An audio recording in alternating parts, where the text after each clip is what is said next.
ये basically UGC net पर आधारित क्लास है, ध्यान से सुनिएगा। और मैं आप लोगों से जो भी डिस्कस करने वाला हूँ समाज कल्याण प्रशासन के बारे में। जैसा कि आप सभी को पता है कि समाज कल्याण प्रशासन में एक विद्वान का नाम, जिसका नाम है लूथर गुलिक। समाज कल्याण प्रशासन सभी लोगों ने सुना होगा।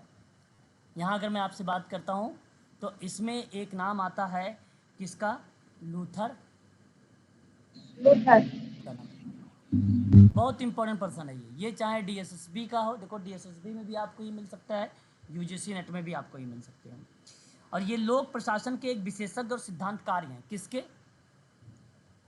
लोक प्रशासन के और सिद्धांतकार हैं, ये विशेषज्ञ तथा सिद्धांतकार हैं। कौन बताइए? लूथर गुलिक। लूथर गुलिक हैं। लूथर गुलिक के बारे में अगर मैं आपसे बात करता हूँ तो लूथर गुलिक का जन्म तो बेसिकली जापान में हुआ है। परीक्षा में ये सब सवाल नहीं आता है कि जन्म वगैरह कहाँ पर हुआ है, इनकी स्टडी वगैरह कहाँ पे हुई है ना, ये चीज़ें बेसिकली नहीं पूछी जाती है। फिलहाल अगर मैं आपसे बात करता हूँ यहाँ पे लूथर गुलिक के बारे में, तो एक सामान्य प्रशासक के साथ साथ सैनिक और औद्योगिक प्रशासन का अनुभव एवं ज्ञान था इस पर बेस्ड। और मैं आप लोगों से यहाँ पर इनके बारे में ये बताना चाहूँगा कि इन्होंने 3-4 कॉन्सेप्ट दिया है। प्लीज़ उन कॉन्सेप्ट को ध्यान से सुनिएगा। रचना है इनकी, लेख है उनकी इसके बारे में। तो एक अगर मैं आपसे बात करता हूँ कॉन्सेप्ट के रूप में, तो administrative reflection from world war second, ये एक बनेगा। और मेटाट्रॉफी टन का नाम आता है, एक जो है मेट्रोफिली टन का नाम आता है। प्रॉब्लम एंड अमेरिकन आइडिया, बहुत कम ये पूछा जाता है, फिर भी ये चाहो तो आप ध्यान रख सकते हैं। अमेरिकन आइडिया मैं चाहूँगा कि इसको इतना फोकस करने की ज़रूरत नहीं है, लेकिन ये वाला फोकस करने की ज़रूरत है। नेक्स्ट पॉइंट पर बात करते हैं मॉडर्न, ये इंपॉर्टेंट रहेगा। जो है मॉडर्न, अगर हम बात करते हैं मॉडर्न मैनेजमेंट को लेकर, management of for the city of New York, city of New York होगा ना, न्यूयॉर्क। और उसके बाद एक और नाम आएगा आपका इसके अंतर्गत, papers on the science, papers on the science of administration है ना। एक मिनट,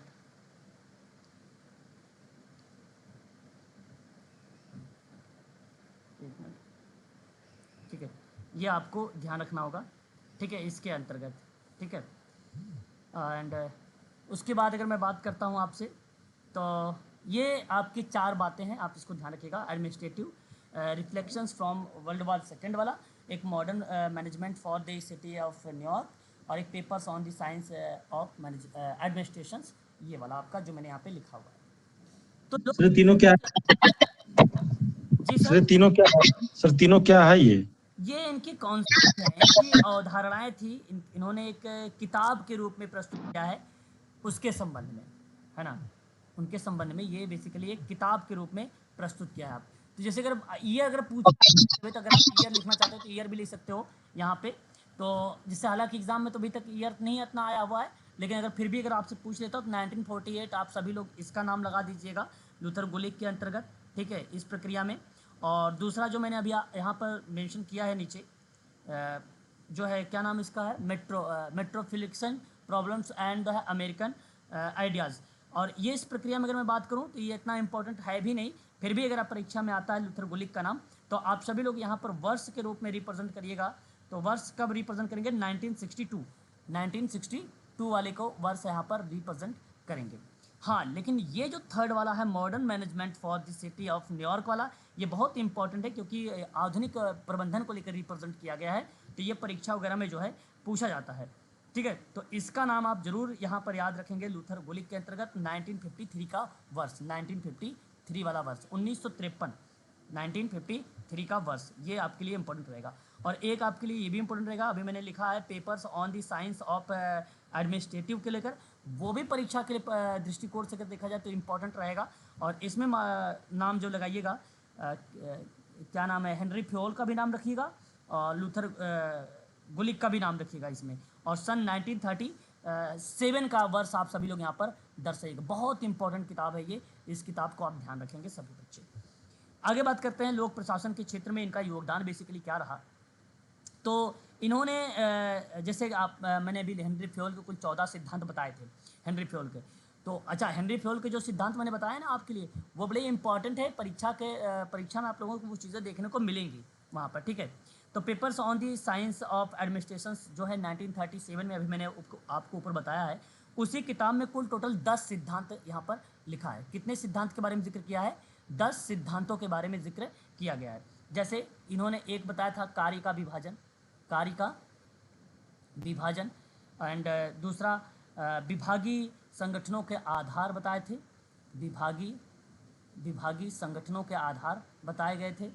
और तीसरा इन्होंने पद सोपान बताया था, यानी चरण। और चौथा जो रिप्रेजेंट किया गया उद्देश्य समन्वय रिप्रेजेंट किया गया, उद्देश्य समन्वय रिप्रेजेंट किया गया। और पांचवा जो इन्होंने बताया था समितियों के अंतर्गत समन्वय के बारे में बात किया था, समितियों के अंतर्गत समन्वय की बात किया था इन्होंने, समन्वय के। और विकेंद्रीकरण के बारे में बात किया था, विकेंद्रीकरण के बारे में बात किया था। और एक इन्होंने जो है आदेश की एकता के बारे में बात किया था, आदेश की एकता के बारे में बात किया था। और उसके बाद अगर हम बात करते हैं तो एक 8वें नंबर पे जो आपका आ जाएगा वो लाइन एंड स्टाफ, लाइन एवं स्टाफ के बारे में बात किया था, स्टाफ के बारे में। और एक 9वें नंबर पर था प्रत्यायोजन शब्द रिलेट कराया था। और लास्ट इन्होंने नियंत्रण के क्षेत्र रिलेट कराए थे, नियंत्रण के क्षेत्र। तो ये कुल टोटल जो थे 10 सिद्धांत इनके द्वारा बेसिकली दिया गया था। और ये सिद्धांत किस किताब में था? 10 के 10। तो ये किताब आपके ऊपर लिखी हुई है, papers on the science of administrative. कब आई थी ये? 1937 में आई थी। मेरी आवाज़ वगैरह क्लियर है कि नहीं, बताइए जरा एक बार। हेलो जी सर, क्लियर। जी सर, आ रही है आवाज़।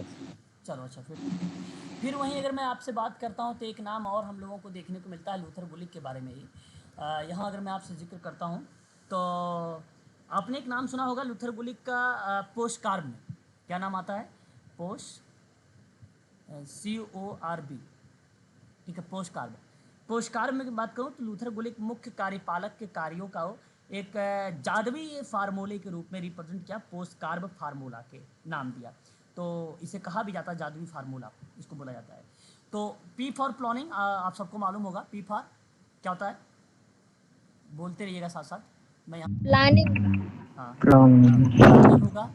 और O फॉर क्या होगा? Organising, organisation. या ऑर्गेनाइजिंग होगा। उसके बाद स्टाफिंग होगा, स्टाफिंग, स्टाफिंग, स्टाफिग। हाँ स्टाफिंग होगा। डायरेक्टिंग। और उसके बाद अगर मैं बात करता हूँ तो डायरेक्टिंग होगा, किसी बच्चे ने कहा बहुत बढ़िया, निर्देशन। देन उसके बाद आपका CO बनता है, कोऑर्डिनेशन, तो वो बन जाएगा अच्छा, कभी कभी ना आपको बता दूँ कोऑर्डिनेटिंग ना लिखा हो बाय द वे, तो आप मुझे बता सकते हो उसकी जगह क्या लिखा रहेगा? कोऑर्डिनेटर अगर ना लिखा हो क्या लिखा रहेगा? Coordination, no no no, control, coordination. Control लिखा रहेगा। क्या लिखा रहेगा? कंट्रोल लिखा होगा, कंट्रोल। ये आपको थोड़ा सा ध्यान रखना होगा क्योंकि कंट्रोल आएगा तो आप लोग कंफ्यूज हो जाएंगे, लेकिन कंट्रोल बेसिकली सत्य बात है यहाँ पर इसकी प्रक्रिया में, ठीक है। देन उसके बाद अगर मैं बात करता हूँ तो आपका आ जाएगा R बचा है रिपोर्टिंग, रिपोर्टिंग। के बाद क्या बन जाएगा आपका? बजटिंग। बजटिंग। क्या बात है भाई। तो ये प्रक्रिया बेसिकली देखने को मिलता है यहाँ पर पोस्ट कार्ब में। अच्छा, मुझे बताने की जरूरत है नहीं, पहली बात तो ये आप जानते होंगे कि सबसे पहले प्लानिंग करनी पड़ेगी, फिर एक संगठन का होना ज़रूरी है, फिर स्टाफ वगैरह की भर्ती वगैरह की बात होगी, फिर वहाँ पे निर्देश डायरेक्शन वगैरह दिया जाएगा, फिर कंट्रोल की बात किया जाता है या कोऑर्डिनेटिंग करने यानी समन्वय की बात होती है कार्य करने को लेकर, फिर उसके बाद रिपोर्ट आपको प्रस्तुत करना पड़ेगा, फिर आपको वहाँ पे बजट बनाने पड़ेंगे कि कितना खर्च हुआ कितना खर्च नहीं हुआ, आय और व्यय के बारे में बात किया जाएगा। उसके बाद बजटिंग में लास्ट में इवैल्यूएट भी किया जाता है, फीडबैक वगैरह भी आ जाता है। फिलहाल वो इतना पेपर में आता नहीं है, 2014 में संशोधन का पार्ट था वो। फिर उसके बाद देखो विभागीय, जो विभागीय का आधार है, जो विभागीय का संगठनों का जो आधार था, उसमें आपको बता दूं लूथर गुलिक ने उसके निर्माण में 4 प्रमुख आधार बतलाए थे। किसके? लूथर गुलिक ने विभागीय, ये देखो डीएसएसबी के बच्चे ध्यान दीजिएगा इसमें, क्योंकि ये पॉइंट वहाँ बनेगा जरूर निर्माण के लिए। 4 देखो एग्ज़ाम वही करेक्ट कर पाएगा डीएसएसबी का जो बच्चे डीप में नॉलेज रखे रहेंगे। 4 प्रमुख आधार बताए इन्होंने, जिसमें से 4, इसको भी 4 पीस के नाम से जाना जाता है। जानते हैं 4 पीस कौन कौन सा होगा? पी फॉर पर्सन, नहीं, यहाँ पे बेसिकली लक्ष्य होगा, कार्य को, पर्पस, उद्देश्य वगैरह को दर्शाएगा। और दूसरा पी क्या होगा? ये पार्लियामेंट का पी नहीं पढ़ रहे हो आप लोग? 4 पीस प्रोसेस होगा, प्रोसेस प्रोसेस। हाँ, लूथर गुलिक का पढ़ रहे हो, ठीक है, याद रखिएगा। हाँ, किसी बच्चे ने कहा प्रोसेस, बहुत बढ़िया।